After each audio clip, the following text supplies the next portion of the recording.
श्रीपादराजं शरणं प्रपद्ये. अध्याय 20. श्रीपादांचे दिव्य मंगल स्वरूप. मी सकाळीच श्रीपाद प्रभूंच्या दर्शनासाठी कुरगड्डीला आलो. श्रीपादांच्या दिव्य शरीरातून तेजोमय किरण बाहेर पडत असल्याचे मला दिसले. त्यांच्या पाणीदार नेत्रात शांती, करुणा, प्रेम, ज्ञान ज्योती स्वरूपात ओसंडत होते. त्यांच्या सहवासात असणाऱ्या भक्तांना शांती, करुणा, प्रेम, ज्ञान यांची काही प्रयास न करता प्राप्ती होत असे. इहलोकात ते एकमेव प्रभुस्वरूप होते. निराकार तत्व साकार होऊन सगुण रूपाने मानवाकार घेऊन डोळ्यासमोर दिसल्याने मी आनंदाने भावविभोर झालो. श्रीपादांच्या अनुग्रहामुळे त्यांच्या जवळ येऊन नमस्कार करण्याचे भाग्य मला लाभले. त्यांच्या मुखाकडे पाहताच एक अलौकिक शांती, वात्सल्य, प्रेम माझ्या अंतरंगात व्यापून माझ्या मन, शरीर आणि हृदयास अवर्णनीय आनंदाची अनुभूती झाली. मी श्रीपादांच्या चरणांना अत्यंत श्रद्धाभावाने स्पर्श केला. माझे शरीर त्या स्पर्शाने हलके हलके वाटू लागले. माझ्या डोळ्यातून तेज बाहेर आल्यासारखे वाटले. माझ्या शरीरातील प्रत्येक अवयवातून काळे तेज बाहेर येत होते. त्या तेजाने माणसाचा आकार धारण केला. तो आकार माझ्यासारखाच होता. श्रीपादांनी मंद हास्य करीत मला प्रश्न केला, तुझ्यासारखा आकार असलेला तो कोण आहे ते कळले का? मी म्हणालो, स्वामी, तो आकार मी पाहिला. तो माझ्यासारखाच वाटला, परंतु माझ्या शरीरातून कसा बाहेर आला ते कळले नाही. ती आकृती कोणाची होती तेही कळले नाही. त्यावर श्रीपाद प्रभू म्हणाले, ते तुझे पाप शरीर होते. तो तुझ्यातील पापरूपी पुरुष होता. आता तुझ्या शरीरात राहिलेला पुण्य पुरुषच आहे. प्रत्येक मानवाच्या देहात एक पापपुरुष आणि एक पुण्यपुरुष असतो. या जोडीचे विभाजन होऊन पापपुरुष जेव्हा निघून जातो तेव्हा तीच मुक्तीची अवस्था असते.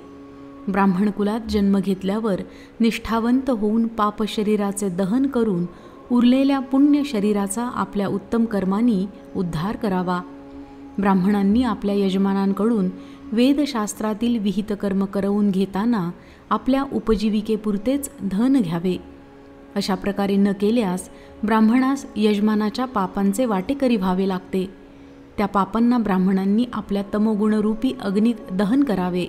अशा प्रकारे जीवन जगणारा ब्राह्मणच ब्राह्मणत्वास प्राप्त होतो. अन्यथा तो जातीनेच केवळ ब्राह्मण असतो, ब्रह्मज्ञानी ब्राह्मण नव्हे. आमचे आजोबा बापन्नाचार्यलू, वडील अप्पलराज शर्मा हे दोघे सद्ब्राह्मण होते. माझी आजी आणि माता सुमती महाराणी या दोघी परमपवित्र स्त्रिया होत्या. त्यांचे केवळ स्मरण केल्यानेच लक्ष लक्ष पापे नाहीशी होतात. असे बोलणे झाल्यावर श्रीपाद प्रभूंनी क्षणभर मौन धारण केले. नंतर आपल्या उजव्या हाताच्या बोटांनी भूमीस स्पर्श केला.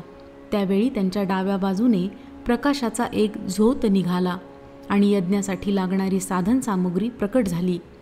काही मधुर फळे, सुवासिक फुले, थोडे सोने, चांदी आणि नवरत्नाचा हार तसेच दिव्य अग्नी प्रकट झाला. माझ्या शरीरातून निघालेला पापपुरुष भयाने कंपित होऊन आक्रोश करू लागला. श्रीपाद प्रभूंनी त्या पापपुरुषाला नेत्रांनीच अग्नीत भस्म होण्याची आज्ञा दिली. त्यानुसार तो अग्नीत पडून भस्मसात झाला. माझ्या शरीरात अग्नीचा भडका उडाला. स्वामी, मला वाचवा, अशी विनंती केली. प्रभूंच्या नेत्रातून एक दिव्य तरंग निघून मला स्पर्शून गेला. माझे शरीर त्या तरंगाने शीतल झाले. माझी कुंडलिनी शक्ती जागृत झाल्यासारखे वाटले. माझ्या नाडीचे स्पंदन थांबले. हृदयाचे ठोके थांबल्याप्रमाणे वाटले आणि मी समाधी अवस्थेत गेलो. माध्यान्ह काळ झाला होता. त्या दिवशी गुरुवार होता. श्रीपादस्वामी स्नान आटोपून भक्तांच्या मेळाव्यात येऊन बसले होते. भक्तजनांनी समर्पित केलेल्या भिक्षा अन्नाला श्रीपादांनी आपल्या दिव्य हस्तांनी स्पर्श केला. कमंडलूतील जलाने जमलेल्या भक्तांवर प्रोक्षण केले. भिक्षेतील थोडे अन्न काकबळीसाठी काढून ठेवले. अत्यंत मधुर अशा आवाजात स्वामींनी मला नावाने हाक मारली आणि सगळ्यांना भोजनाची अनुज्ञा दिली. मला त्यांच्याजवळ बोलावून घेतले. क्षणभर डोळे झाकून पुन्हा उघडून माझ्याकडे स्नेहाळ नजरेने पाहिले. त्याचवेळी त्यांच्या हातात एक चांदीचे पात्र प्रकट झाले. त्यात हलवा भरलेला होता. श्रीपाद प्रभू म्हणाले, शंकर भट्टा, माझे भक्त मला त्यांच्या भक्तिपाशाने बांधून ठेवतात. मी निरपेक्ष भक्तिभावाला भुलून जातो. श्रेष्ठींच्या घरी त्यांची धर्मपत्नी माझ्यासाठी आवर्जून हलवा करीत असे. मी जेवल्यावरच तिचे समाधान होई. त्यांची नात लक्ष्मी वासवी हिने माझ्या हातात राखी बांधली होती. तिच्या पतीच्या पत्रिकेत अनिष्ट योग असल्याचे एका ज्योतिषाने सांगितले होते. तिने मला विनंती केली की तिच्या राखीचा स्वीकार करून तिला अखंड सौभाग्याचा आशीर्वाद द्यावा. मी तिला अखंड सौभाग्याचा आशीर्वाद देऊन फुले, बांगड्या आणि कुंकवाचा प्रसाद दिला. तिच्या आजी व्यंकटसुब्बम्माने प्रेमभावाने तयार केलेला हलवा तिने मला दिला. या मधुर प्रसादाच्या सेवनाने अनेक जन्मांची पापे नष्ट होतात. माझ्या प्रेमळ भक्तांनी श्रद्धाभावाने दाखविलेल्या नैवेद्याचे मी त्यांच्या घरी सूक्ष्म रूपाने जाऊन सेवन करतो. परंतु श्रेष्ठांच्या घरचा महाप्रसाद मात्र मी प्रत्यक्ष जाऊन स्वीकार करतो. सर्व भक्तांनी हा प्रसाद घ्यावा असे श्रीपादांनी सांगितले. या प्रसादाच्या माधुर्याचे वर्णन कोणाला करता येईल. प्रसादाचा थोडा भाग त्यांनी आकाशात फेकला. तो नभोमंडलात विलीन झाला. थोडा प्रसाद त्यांनी भूमीस अर्पण केला. तो भूमातेने स्वीकार केला. तो प्रसाद सर्व भक्तांनी वाटून घेतला. कोणासही निराश करायचे नाही असा श्रीपाद प्रभूंचा स्वभाव होता. कितीही प्रसाद वाटला तरी तो कमी होत नव्हता. याच वेळी पद्मशाली कुलातील गुरुचरण नावाचा एक भक्त तेथे आला. त्याला श्रीपाद स्वामींनी चांदीच्या पात्रातील प्रसाद दिला. तो त्याने मोठ्या श्रद्धाभावाने खाल्ला. नंतर स्वामींच्या आदेशानुसार ते चांदीचे पात्र कृष्णा नदीच्या पात्रात सोडून दिले. यानंतर श्रीपाद प्रभू म्हणाले, पद्मशाली कुलातील मार्कंडेय गोत्र असणारे लोक कालांतराने मांसभक्षण करणारे झाले. माझ्या सान्निध्यात काही कारण नसलेले कार्य कधीच होत नाही. गुरुचरणा, तू कित्येक दिवसांपासून मला नैवेद्य दाखवून श्री गुरु शरणम स्वामी शरणम असा नामोच्चारण करीत पवित्र जीवन व्यतीत करीत आहेस. आज तुला श्री गुरूंच्या करकमलातून महाप्रसाद मिळाला. तुला कळलेले गुरुतत्व या शंकर भट्टास सांग. आम्ही माध्यान्ह समयी योगनिद्रेत असताना मानस संचार करतो. त्यावेळी कोणास दर्शन देत नाही. आमच्या विश्रांतीचा भंग होऊ नये. श्री गुरुचरण कलियुगातील एक महान भक्त होता. त्याला योग मार्गातील अत्युच्च स्थिती प्राप्त झाली होती. त्याला शंकर भट्ट म्हणाला, हे महापुरुषा, गुरुतत्वाचे ज्ञान मला देऊन कृतकृत्य करावे. यावर गुरुचरण म्हणाले, अनंत कोटी ब्रह्मांडात उत्पत्ती, स्थिती आणि लय हे ज्यांच्या केवळ संकल्प मात्रानेच होते, असे श्री दत्तात्रय प्रभू निर्गुण निराकार स्वरूपातून श्रीपाद श्रीवल्लभांच्या स्वरूपात साकार रूपाने अवतरित झाले आहेत.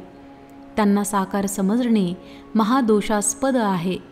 कारण ते साकार रूपात असले तरी ते निराकारच आहेत. सगुण दिसत असले तरी निर्गुणच आहेत. एका देवतेच्या रूपात दिसत असले तरी सर्व देवता त्यांच्यामध्ये सामावलेल्या आहेत. ते सर्व योगमार्गाचे श्रेष्ठ गुरु आहेत. सृष्टीतील अनेक महर्षींनी आपापल्या साधन वैशिष्ट्याने साक्षात्कार करून घेतलेल्या देवतांचे स्वरूप म्हणजेच श्रीपादांचे दिव्य रूप होय. पूर्व काळापासून महर्षींना अनेक दिव्यशक्ती प्राप्त होत्या. वसिष्ठ ऋषी हव्ययुक्त यज्ञ करीत असत. विश्वामित्र ऋषी हव्य सामुग्रीशिवाय यज्ञ करीत. जमदग्नी ऋषी विश्वामित्र ऋषींचे अनुकरण करीत. आपले श्रीपाद प्रभू सर्व प्रकारच्या यज्ञांचे समर्थन करीत. कोणतेही कर्म करण्यास अथवा न करण्यास किंवा वेगळ्या पद्धतीने करण्यास त्या कर्माचे आणि मंत्रांचे रहस्य जाणण्यास ते समर्थ होते. श्रीपाद प्रभू सर्व समर्थ असून सर्व कर्मांचे रहस्य जाणणारे असल्याने त्यांना त्या त्या व्यक्तींच्या आचरणाचे सूक्ष्म ज्ञान होते. बापन्नाचार्यलू, नरसिंहवर्मा, व्यंकटप्पय्या श्रेष्ठी यांना अनेक प्रकारच्या योगाचे ज्ञान होते. सर्व शक्तीमध्ये प्रेमशक्ती सर्वात श्रेष्ठ आहे. या तिघांना श्रीपाद प्रभूंची वात्सल्य भक्ती प्राप्त होती. त्यांच्या प्रेमशक्तीमुळे ते स्वामींना आपले इच्छित कार्य सुसंपन्न करण्याचा आग्रह करून ते करवून घेत. श्रीपाद स्वामीसुद्धा त्यांचे कार्य मोठ्या आनंदाने सुसंपन्न करीत असत. श्रीपाद प्रभू प्रत्येक स्त्रीमध्ये आपल्या मातेचे स्वरूप पाहून सहज स्वभाव, सहज वात्सल्याने शिशुप्रमाणे वर्तन करीत. त्या स्त्रियासुद्धा स्वामींची शिशुरूपातच प्रेमभावाने आराधना करीत. हीच महामाया. योगी आणि वेदज्ञ यांनी पुन्हा पुन्हा वर्णन केलेला निर्गुण, निराकार, परब्रह्मरूप दिव्य शिशु पिठिकापुरम या क्षेत्री आपल्या दिव्य लीलांनी सर्वांचे चित्त आकर्षित करीत असे. या शिशूच्या लीलांचे वर्णन करणे अतर्क्य होते. दैवमार्गाने, योगमार्गाने, ज्ञानमार्गाने, वेदशास्त्राच्या अध्ययनाने साधना करणाऱ्या साधकांना त्यांच्या त्यांच्या मार्गाने श्रीपाद श्रीवल्लभांच्याच कृपेचा लाभ होतो. यानंतर शंकर भट्ट त्या महान भक्त श्री गुरुचरणांना म्हणाले, महाराज, आपणास श्रीपाद स्वामींचे प्रथम दर्शन कसे झाले तो कथाप्रसंग सांगून माझा उद्धार करावा. गुरुचरण म्हणाले, हे ब्राह्मणोत्तमा, तुम्ही अत्यंत धन्य धन्य आहात. तुम्हाला श्रीपाद प्रभूंचे दिव्य लीलांचे समक्ष दर्शन पूर्वजन्मीच्या सुकृतामुळेच घडले. तुम्हास प्रतिदिन स्वामींच्या करुणा कटाक्षाचा लाभ होतो. मी देवभक्त कुटुंबात जन्मलो. लहानपणापासूनच मी आमचे कुलदैवत श्री दत्तप्रभूंची भक्ती करीत आहे. आमच्या कुटुंबात अनेक आर्थिक समस्या होत्या. मी दत्तात्रेयांची अत्यंत श्रद्धेने आराधना करीत होतो, परंतु समस्या कमी होत नव्हत्या. आमच्या गावातील काही लोकांनी मला सल्ला दिला की तुझ्यावर श्री दत्तात्रेयांची कृपा नाही, तू दुसऱ्या कुलदेवतेची निवड करून त्यांची आराधना कर. असे केल्याने तुझे संकटातून निवारण होईल. मी त्यांच्या मतास सहमत होऊन रात्री झोपलो. मला स्वप्नात एक भयंकर कसाई दिसला. तो प्रेमाने शेळ्यांचा सांभाळ करीत असे, परंतु दररोज तो काही शेळ्यांचा बळी देत असे.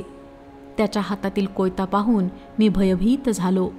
तो मेघाप्रमाणे गंभीर स्वरात म्हणाला, मी दत्त आहे. तू कोणत्याही देवदेवतांची आराधना केली तरी त्या स्वरूपात मीच असतो. तू आराधना करणाऱ्या देवास नामरूपाने बदललेस तरी मी बदलणारा नाही. मी तुला कधीच सोडणार नाही. तू माझी छाया आहेस. माझी छाया मला कशी सोडून जाईल? समस्त देवदेवतांच्या संकल्पांना आणि समस्त कोटी मानव संकल्पांना चालविणारा महासंकल्प मीच आहे. भगवत अवतारातील भगवत स्वरूपाला कांती देणारा असा तो ब्रह्म मीच आहे. वाघाच्या तोंडातून एखादा प्राणी सुटू शकेल, परंतु माझ्या हाती आलेला तू मला कधीही सोडून जाऊ शकणार नाहीस. दत्त भक्तांनी सिंहाच्या छाव्याप्रमाणे शूर असावे आणि भित्रेपणा सोडून द्यावा. मी सिंहासारखा आहे. सिंहाच्या पिल्लांना सिंहाजवळ भय नसते. ते त्यांच्याबरोबर मुक्तपणे खेळत असतात. मी या कोयत्याने तुझा वध करीन. तुझे रक्षण करणारा त्रैलोक्यात कोणी नाही. मी अत्यंत भयभीत होऊन ओरडलो आणि त्याच वेळी माझा स्वप्नभंग झाला. घरातील लोक काय झाले असे विचारू लागले. मी त्यांना स्वप्नातील वृत्तांत कथन केला. आमच्या आर्थिक समस्या दिवसेंदिवस अधिकच वाढत होत्या. कोणत्या जन्मात केलेल्या कर्माचे फलस्वरूप ही दरिद्री अवस्था आम्हास भोगावी लागत होती ते कळत नव्हते. सकाळ होताच एक हरिदास आमच्या घरासमोर आला. त्याच्या हातात चिपळ्या होत्या. तो हरिनामाचे गायन करीत होता. त्याच्या डोक्यावर तांदुळाचे टोपले होते. हा एक विचित्र हरिदास होता. त्याच्या टोपलीत एक औदुंबराचे रोप होते. तो दारासमोर उभा राहून तांदूळ देता का असे विचारित होता. मी घरात तांदूळ शोधत असताना एक मुठभर कण्या मिळाल्या. त्या कण्यांचा स्वीकार करून तो म्हणाला, महाराज, काल रात्री एका कसायाने गुरुचरण नावाच्या एका दत्तभक्ताची हत्या केली. आश्चर्याची गोष्ट अशी की त्या दत्तभक्ताचे प्राण त्याच्या शरीरातून निघून या औदुंबराच्या रोपात प्रविष्ट झाले. औदुंबराच्या वृक्षाखाली श्री दत्तप्रभूंचा निवास असतो असे प्रमाण आहे. हे रोप असामान्य आहे. गोदावरी मंडलातील पिठिकापुरम एक महान क्षेत्र आहे. तेथे श्री दत्तात्रेय श्रीपाद श्रीवल्लभांच्या रूपात वास्तव्य करीत आहेत. श्रीपादांच्या आजीच्या औदुंबर वृक्षाचेच हे रोप आहे. हे रोप तुमच्या घरी लावल्यास तुमच्या सर्व कामना पूर्ण होतील. त्या हरिदासाचे वक्तव्य ऐकून मी भ्रमितच झालो. मी म्हणालो, गुरुचरण मीच आहे. माझी हत्या झाली नाही. मी दत्तभक्त आहे. मी स्वप्नात एक कसाई पाहिला होता. तो मला मारून टाकीन असे म्हणाला होता. औदुंबर वृक्ष महिमा. एवढ्यावर हरिदास जोराने हसला आणि म्हणाला, तू म्हणतोस ते खरे का? नाही म्हण. या सृष्टीत असलेल्या अनेक मार्गाचे आदिगुरु म्हणजे दत्तच आहेत. ते भविष्यात घडणाऱ्या घटना जाणतात. त्यांच्यासमोर आपण अगदीच क्षुद्र असतो. पत्रिकेत अनिष्ट काळ असे जरी दाखविले असले तरी गुरुदेव त्यांच्या शिष्याला घोर असा मानसिक त्रास, घोर अपमान पचविण्याचे सामर्थ्य प्रदान करतात. घोर कष्टातून बाहेर काढून त्याचा कर्मक्षय करून त्याला पुनरुज्जीवन देतात. तसेच अवतारी पुरुष त्यांच्या आश्रितांचे दुःख दूर करून त्यांच्या व्याधी कमी करून त्यांना पुनर्जन्म प्रदान करतात. दत्तात्रेय प्रभू त्यांच्या भक्तांना प्राणशक्ती देऊन त्यांचा नित्य निवास असणाऱ्या औदुंबर वृक्षातून निघणाऱ्या प्राणशक्तीद्वारा आपल्या भक्तांचे रक्षण करतात. अल्पबुद्धीचे साधक मात्र असे समजतात की त्यांच्या शरीरातील प्राणशक्तीमुळे ते जिवंत आहेत. खरे तर ती प्राणशक्ती औदुंबर वृक्षातून निघून भक्ताचा शरीर व्यवहार उत्तमपणे पार पाडू शकते. भक्त मरणासन्न अवस्थेत असल्यास त्या क्षणी औदुंबर वृक्षातून निघालेली प्राणशक्ती भक्ताच्या शरीरात प्रतिष्ठित होऊन भक्ताचे आयुष्य थोडे वाढते. ही प्राणशक्ती परिपूर्ण असते, कारण प्रत्येक औदुंबराच्या वृक्षामध्ये सूक्ष्म रूपाने श्री दत्तात्रेय प्रतिष्ठित असतात. हरिदासाने सांगितलेला वृत्तांत आश्चर्यचकित करणारा होता. कृष्णदास नावाचा एक व्यापारी त्या मार्गाने जात होता. मी त्या औदुंबर वृक्षाला मोठ्या प्रेमाने आणि भक्तिभावाने वाढवित होतो. काही दिवस असेच गेले. आमचे एक दूरचे नातेवाईक रेशमी कापडाचा व्यापार करीत असत. ते वृद्ध झाले होते. त्यांना मुलबाळ नव्हते. माझ्यावर त्यांचे अत्यंत प्रेम होते. ते आमच्या घरात वास्तव्याला होते. त्यांनी थोडे धन देऊन रेशमी कपड्याचा व्यापार करण्यास सांगितले. ते सुद्धा आमच्या घरी असलेल्या औदुंबराच्या वृक्षास भक्तिभावाने प्रदक्षिणा घालून श्रीदत्त प्रभूंची आराधना करीत. आमच्या घरी कोणतीही आपत्ती अथवा संकट आले असता आम्ही औदुंबराला प्रदक्षिणा घालून आमचे दुःख निवारण करण्यास सांगत असू. आमच्या याचना दत्तप्रभूंना कळत असत. आमची संकटे दत्तकृपेने दूर होत होती. दत्तप्रभूंना नवस केला असता तो औदुंबराच्या वृक्षाकडून पूर्ण होत असे. औदुंबराच्या वृक्षाची सेवा करणे दत्तभक्तांचा महत्त्वाचा विधी होता. घरात औदुंबराचे झाड असणे म्हणजे साक्षात दत्तात्रेयच घरात असल्यासारखे होते. औदुंबराचा महिमा वर्णावा तितका कमीच. पापकर्माचे फलस्वरूप काटेरी वृक्षाचा जन्म. मी माझ्या व्यापाराच्या निमित्ताने आंध्र प्रदेशात असताना माझ्या भाग्याने पिठिकापुरम क्षेत्री येऊन पोहोचलो. श्री बापन्नाचार्यलूंचे घर शोधून काढले. त्यावेळी श्रीपाद प्रभू बापन्नाचार्यलूंबरोबर अंगणात बसले होते. त्यांच्या अंगणात एक काट्याचे झाड होते.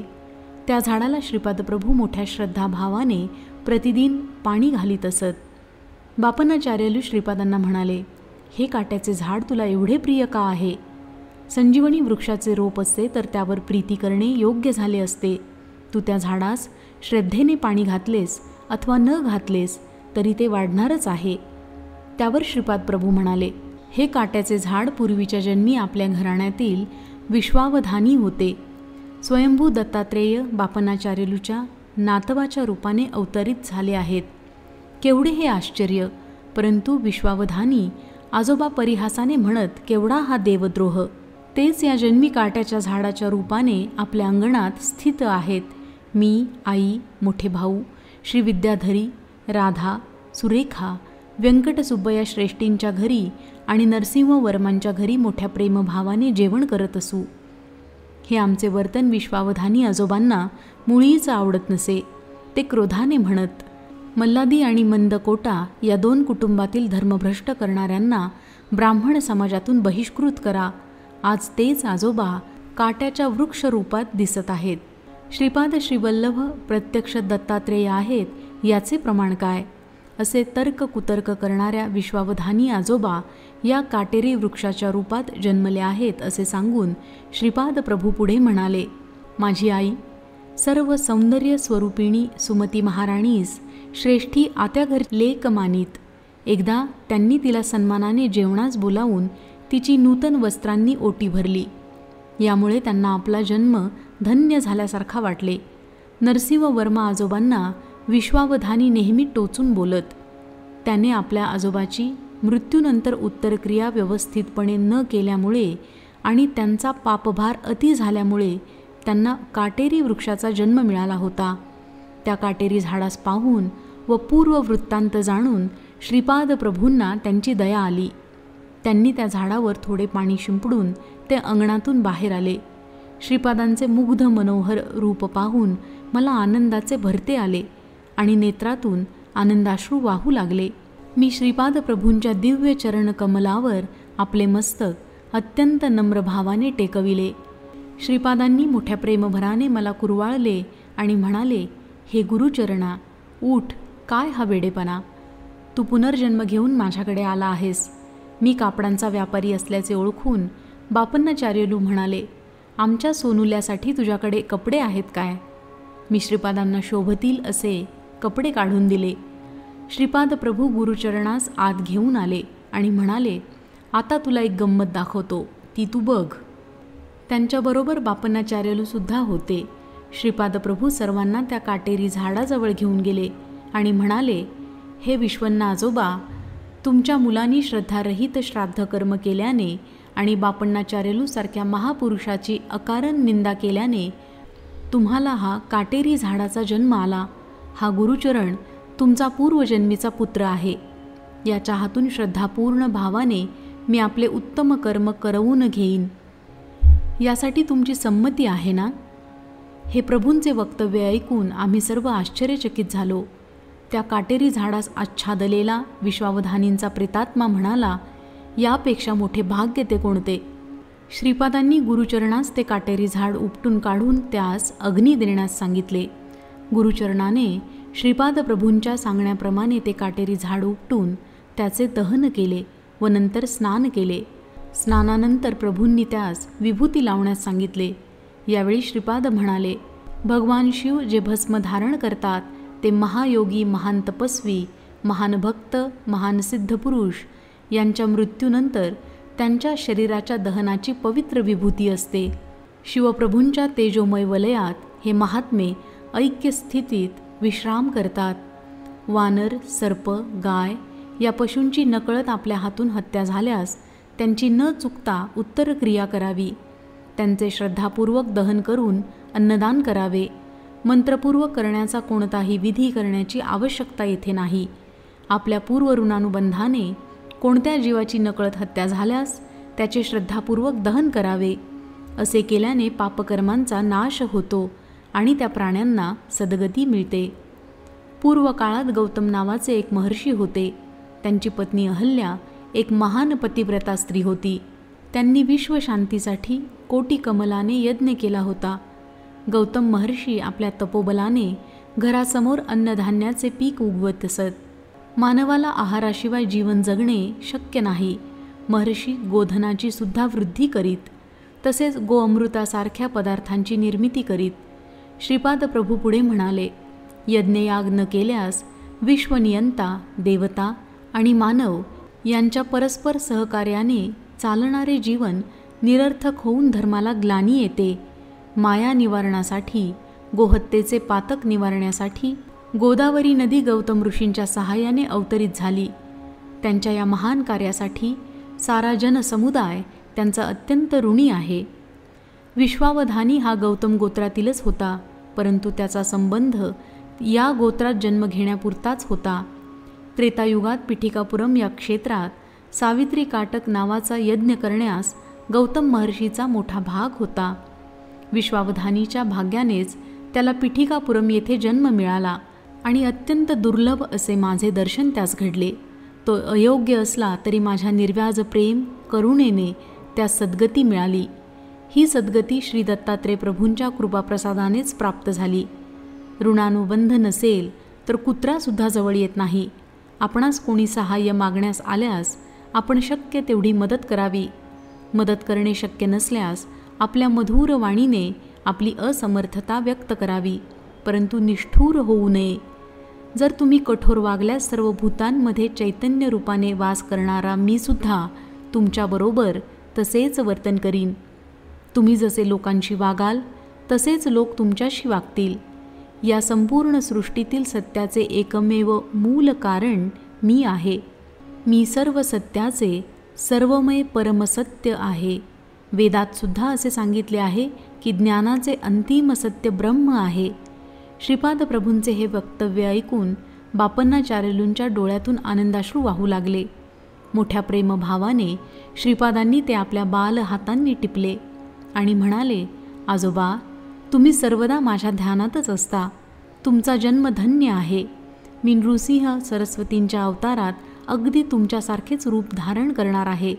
हे त्रिवार सत्य आहे. बोलताना श्रीपादांनी आजोबांचा हात हातात घेतला होता. यावेळी बापन्नाचार्यलू म्हणाले, श्रीपादा, माझ्या मनात कित्येक दिवसापासून एक शंका आहे, विचारू का? त्याच क्षणी श्रीपाद चिरहास्य करून म्हणाले, माझ्याकडे काय शंका आहे? मी 10 वर्षांचा बालक. तुमच्या शंकेचे समाधान कसा करू शकेन? प्रयत्न करून पाहीन. यावर बापन्नाचार्यलूंनी प्रश्न विचारण्यास आरंभ केला. ते म्हणाले, सृष्टी, स्थिती आणि लय याचे कर्ते ब्रह्मा, विष्णू आणि महेश आहेत ना?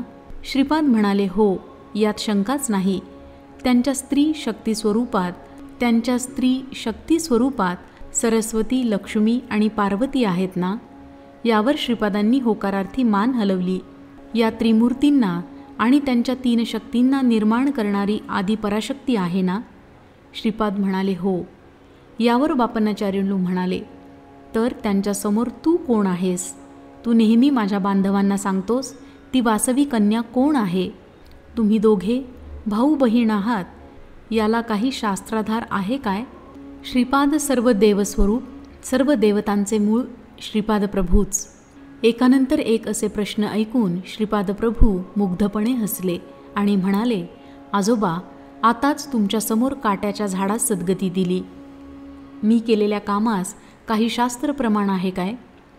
यासाठी अशा प्रकारच्या चिकित्सेची गरज नाही. मी योगी असून सर्व योगक्रियांत असतो. यामुळे कोणत्याही भूमिकेत मी समरस होतो. सृष्टी ही माझी मायाच आहे. तिलाच आपण सृष्टी मानतो. संपूर्ण सृष्टीत एकच भगवत चैतन्य भरून राहिले आहे. ते विविध स्थितीत आणि विविध अवस्थेमध्ये परिणामाला वशीभूत होऊन राहिले आहे. या परिणामचक्राला कालाचा आधार आहे. कालाचे ज्ञान प्राप्त होत असल्याने परिणामचक्र अनुभवास येते. या कालाची गणना आकाशातील सूर्य, चंद्र, तारे, ग्रह यांच्या गतिमानाने कळते. अत्री महर्षींना त्रिकालाचे आणि 3 अवस्थांचे ज्ञान होते. या सृष्टीतील एक महान पतिव्रता म्हणून अनसूया माता प्रसिद्ध पावली. श्रीपाद प्रभू पुढे म्हणाले, मला सृष्टी, स्थिती आणि लय तसेच स्थूल, सूक्ष्म आणि कारण अशा 3 देहाबद्दल आणि भूत, भविष्य आणि वर्तमान कालाबद्दल एकाच कालात अनुभव येतो. यामुळे माझे नित्य वर्तमानच असते. घडून गेलेले, घडत असलेले आणि पुढे घडणारे हे सर्व मी एकाच काळात अनुभवतो. अशा स्थितीत त्रिमूर्ती, त्रिशक्ती माझ्यातच असणे ही आश्चर्याची गोष्ट नाही. त्रिमूर्ती, त्रिशक्ती सृष्टीच्या उपपत्तीच्या अगोदर आदिपराशक्तीच्या रूपाने होत्या. ही गोष्ट खरीच आहे. मी आणि आदिपराशक्ती दोघे अभिन्न स्वरूप आहोत. यातील एक सूक्ष्म अंश असल्याने समस्त सृष्टीतील मातृगर्भात एक महासंकल्प आदिपराशक्ती रूपाने विलसित असतो. तेच ब्रह्मयोनी स्वरूप आहे. यातूनच त्रिमूर्ती, त्रिशक्तींचा आविर्भाव झाला. या आदिपराशक्तीस निर्माण करण्याचा संकल्प असो किंवा सृष्टी रचनेचा संकल्प असो, तो कसा संभव आहे याची प्रबोधन शक्ती मीच आहे. यामुळे महासंकल्प स्वरूप मीच आहे. त्या महासंकल्प सिद्धीसाठीच आदिपराशक्तीचा आविर्भाव झाला. तसेच स्त्री शक्तीचा आविर्भाव झाला. तो महासंकल्प रूपच परमगुरु स्वरूप आहे. हा अत्यंत रहस्यपूर्ण विषय आहे. या महान संकल्प स्वरूपात संकल्प मिळताच तो तत्काळ सिद्ध होतो. संकल्प होणे आणि सिद्धी पावणे हे दोन्ही एकाच वेळी घडत असते. सर्व शक्तींना एकत्र धरून ठेवणारी मूळ शक्ती मीच आहे. सृष्टीतील माता शिशु संबंध, पिता पुत्र संबंध, पती पत्नी संबंध, भाऊ बहीण संबंध हे अनिवार्य संबंध आहेत. या पवित्र संबंधांना आदर्श स्वरूप म्हणून देवी देवता पृथ्वीवर अवतरित होतात. जीव म्हणजे मायेची शक्ती. मी मायेच्या अतीत असलेली महाशक्ती आहे. मायाशक्ती असो अथवा महाशक्ती असो, ती योगशक्तीमुळेच फलद्रूप होत असते. जी महाशक्ती स्त्री रूपात वासवी कन्यका म्हणून ओळखली जाते, तीच महाशक्ती पुरुष स्वरूपात श्रीपाद श्रीवल्लभांच्या रूपात अवतरली आहे. या दोन्ही शक्तींचा आविर्भावसुद्धा महासंकल्पाला अनुसरूनच आहे. आदिपराशक्तीची अथवा मूळ दत्त स्वरूपाची आराधना केली असता त्रिमूर्ती आणि त्रिशक्ती अंतर्लीन होतात. या दैवी संबंधांना आणि त्यांच्या तत्वांना, त्या स्थितीतील अनुभूती केवळ साधनासंपन्न जीवांना अवगत होते. श्रीपाद प्रभूंची आराधना करणाऱ्या साधकांच्या पापाचे निवारण. मृगाजवळ जाऊन त्याला संस्कृत व्याकरणाचा बोध करणे निरर्थक असते. संस्कृत शिकून त्या नीच योनीतून मुक्तता मिळवावयाची असल्यास मानव जन्मातील मिळणारी समर्थता असणाऱ्या व्यक्तीकडून व्याकरण शिकले पाहिजे. माझा प्रत्येक जीवाशी अंतर्गत संबंध असल्याने मी जीवाचे संस्कार आणि मलिनता स्वीकारतो. प्रतिदिन केलेल्या स्नानसंध्या जपादिकामुळे जीवांची मलिनता मी दग्ध करून त्याला त्या परिणामांपासून मुक्त करतो. वास्तविक पाहता माझी पूजा करण्याची आवश्यकता नाही. माझी आराधना करणाऱ्या भक्तांचे पापसंस्कार मी आकर्षित करून घेतो. भक्तांनी आपापल्या कुलदैवतांची पूजा केल्यास ती माझ्या स्वरूपाची स्थूल पूजा होईल. ती पूजा केल्याने मिळणारे महाफल माझी आराधना करणाऱ्या भक्तांना मी अर्पण करतो. तुम्ही कर्म न केल्यास तुम्हास फळ मिळणे शक्य नाही. म्हणून मी तपश्चर्या आणि महापुण्य कर्माचे आचरण करतो. मी अनंत चैतन्य असल्याने उत्तम कर्म करणाऱ्या साधकांना त्यांच्या त्यांच्या योग्यतेनुसार कर्माचे फळ तत्काळ मिळवून देतो. माझे आदी गुरुस्वरूप आहे. माता पिता धनदौलत याचे हक्कदार मुले असतात. त्याचप्रमाणे गुरूंच्या तपोशक्तीचे त्यांचे शिष्य वारसदार असतात. भगवान कृष्णांनी गीतेत सुद्धा सांगितले आहे की मानवाला कर्म करणे अनिवार्य आहे. माझ्या तपाराधनेला समाप्ती नाही. श्री दत्तात्रेयांप्रमाणेच मी सुद्धा सुलभ प्राप्त दैवत आहे. इतर देवदेवता भक्तांनी केलेल्या तपश्चर्येवर संतुष्ट होऊन त्यांना वर प्रदान करतात. गुरुस्वरूप असलेले श्री दत्तात्रेय त्यांच्या शिष्यांच्या वर प्राप्त करण्याच्या मार्गातील अडचणी आणि दुष्ट शक्तींना आपल्या तपोबलाने दूर करतात. ते अनुग्रह करणारे परमकारुण्यमूर्ती स्वरूप आहेत. आजोबा, मला स्मरण करताच प्रसन्न होणारे दैवत असे म्हणतात. सर्वांचे मूळ असलेले गुरुरूप मीच आहे. हे महान करुणेने अवतरित झालेले परमगुरुतत्व स्वरूप असल्याने या अवताराला समाप्ती नाही.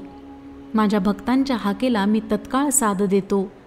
माझ्या भक्तांची हाक केव्हा येते याची मी वाटच पाहत असतो. साधकांनी माझ्याकडे एक पाऊल टाकले तर मी त्यांच्याकडे 100 पावले चालून येतो. आपल्या डोळ्याच्या पापण्या ज्याप्रमाणे डोळ्यांची काळजी घेतात, याप्रमाणे मी माझ्या भक्तांची काळजी घेऊन त्यांना त्यांच्या संकटातून अडचणीतून सोडवितो. ही माझी सहज प्रवृत्ती आहे. श्रीपाद प्रभूंच्या या वक्तव्यानंतर मी त्यांना प्रश्न केला, हे महागुरो, मी सोमलता आणि सोमयागाबद्दल अनेकांकडून ऐकले आहे. कृपा करून त्याबद्दल विवरण करून सांगावे. यावर श्रीपाद प्रभू म्हणाले, सोमलता ही संजीवनी वनस्पती आहे असे म्हणतात. तुला ती पाहायची आहे काय? मी होकारार्थी मान हलवली. तत्काळ श्रीपाद प्रभूंच्या हातात संजीवनी वेल प्रकट झाली. त्यांनी ती मला मोठ्या सन्मानाने दिली. तो त्यांचा दिव्य प्रसाद माझ्या पूजा मंदिरात जपून ठेवला आहे. श्रीपाद प्रभू पुढे म्हणाले, ही संजीवनी वनस्पती हिमालयातील पर्वतश्रेणीत, काश्मीरमधील मानस सरोवराजवळ, सिंधू नदीच्या उगमस्थानाजवळ, मल्लिकार्जुन प्रभूंचा नित्य निवास असलेल्या श्रीशैल्य पर्वतावर, सह्याद्री, महेंद्र देवगिरी, विंध्य पर्वत श्रेणी, बद्री अरण्य प्रांतात मिळते. या मुळीच्या प्रभावानेच लक्ष्मणाची मूर्छा दूर झाली होती. या वनस्पतीच्या सेवनाने अनेक असाध्य रोग बरे होतात. लेपनाने आकाशगमन सिद्धी प्राप्त झाल्यासारखे वाटते. सेवनाने हाडांना बळकटी येते, नेत्रकांती वाढते, श्रवणशक्ती सुधारते. या मुळीच्या प्रभावाने अग्निभय, जलभय आणि विषभय दूर होते. या मूलिकेमुळे अष्टसिद्धी प्राप्त होतात. या संजीवनीच्या झाडाला शुक्ल पक्षाच्या सुरुवातीपासून रोज एक एक पान येऊन पौर्णिमेपर्यंत 15 पाने येतात. कृष्ण पक्षाची सुरुवात होताच प्रत्येक दिवशी एक एक पान गळून पडते आणि अमावस्येला झाड वाळून जाते. या वाळलेल्या झाडाची एक फांदी रात्री पाण्यात भिजवून ठेवल्यास त्याच्यातून प्रकाश बाहेर पडतो.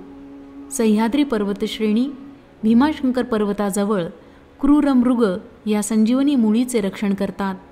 अमावस्येच्या रात्रीसुद्धा दिव्य कांतीने चमकणारी संजीवनी मुळी शोधणे सोपे होते. श्रीपाद प्रभू पुढे म्हणाले, हे गुरुचरणा, याप्रमाणे 24 प्रकारच्या दिव्य औषधी मुळी आहेत. या सर्व अत्यंत पवित्र आहेत.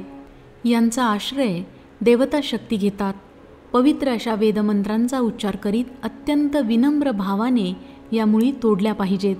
या 24 औषधी मूलिका अशा आहेत: सोम, महासोम, चंद्र, अंशुमान, मंजुवान, रजितप्रभू, दुर्वा, कनियान, श्वेतान, कनकप्रभा, प्रतानवान, लालेवृत्त, करदीर, अंशवान, स्वयंप्रभा, रुद्राक्ष, गायत्री, एष्टम, पावत, जगत, शाकर, अनिष्टम, रैक्त आणि त्रिपाद गायत्री. मी श्रीपादांचा निरोप घेऊन पिठिकापुरमहून निघालो. मी शंकर भट्टाला हा वृत्तांत विवरण करून सांगितला. महागुरूंचा मानससंचार पूर्ण झाला आणि त्यांच्या दर्शनास येण्याची आज्ञा झाली. मी श्रीपाद प्रभूंच्या दर्शनाने धन्य झालो. मला त्यांच्या दिव्य हस्तानी फळाचा प्रसाद मिळाला. श्रीपाद प्रभू मला म्हणाले, कृष्णा नदी ओलांडून मांचाल ग्रामास जा. या गावाची ग्रामदेवता तुम्हास आशीर्वाद देईल. तिचा आशीर्वाद घेऊन तुम्ही पुन्हा कुरगड्डीस या. तुम्ही माझ्याजवळ असा किंवा दूर असा, माझे तुमच्याकडे सदैव लक्ष असते हे ध्यानात असू द्या. भविष्यात हे मांचाल ग्राम विश्वविख्यात होईल. एका महान पुरुषाच्या जीवन समाधीमुळे हे गाव प्रसिद्ध होईल. या महापुरुषाच्या लीला अद्भुत असतील. पिठिकापुरम स्थूल दृष्टीने पाहिल्यास एक आहे आणि सूक्ष्म दृष्टीने पाहिल्यास वेगळे आहे. तेच सुवर्ण पिठिकापुरम ते माझ्या शरीरास वेढून तेजोवलय सुप्रतिष्ठित आहे. कोणत्याही योगातील, कोणत्याही देशातील, कोणत्याही काळातील व्यक्ती असो, माझ्या नेत्र कटाक्षाने त्याचे चैतन्य सुवर्ण पिठिकापुरात सुप्रतिष्ठित होते. हा योगदृष्टी असणाऱ्या भक्तांना कळणारा विषय आहे. सुवर्ण पिठिकापुरातून जीव चैतन्याला स्थान संपादन करून घेणारे माझे सारे भक्त धन्य आहेत. त्यांना मी जन्मजन्मांतरी सांभाळीत राहीन. पितासमान शंकर भट्टा अनेक शतसंवत्सरानंतर माझ्या अंगणात महासंस्थान उभारण्यात येणार आहे. ते माझ्या आजोबांच्या घरी, जेथे माझा जन्म झाला त्या ठिकाणी औदुंबर वृक्षाच्या छायेत असेल. माझा पुढचा अवतार श्री नृसिंह सरस्वती या नावाने होणार आहे. या अवताराची मूर्तीसुद्धा या महासंस्थानात स्थापित होईल. श्रीपाद प्रभू पुढे म्हणाले, हे पहा, मी तुम्हाला दिव्य दृष्टी देत आहे. असे म्हणून त्यांनी गुरुचरणांच्या आणि माझ्या भ्रूमध्यावर दृष्टी रोखून ठेवली. ते सुंदर दृश्य पाहून आम्ही धन्य धन्य झालो. त्यांचा संकल्प अमोघ आहे. त्यांच्या लीला अद्भुत आहेत. आम्ही पुढे जाण्यास निघालो तेव्हा श्रीपाद प्रभू म्हणाले, वसिष्ठ ऋषींचा अंश असलेला एक भक्त माझ्या संस्थानात पुजारी म्हणून येईल. श्रीपाद श्रीवल्लभांचा जय जयकार असो.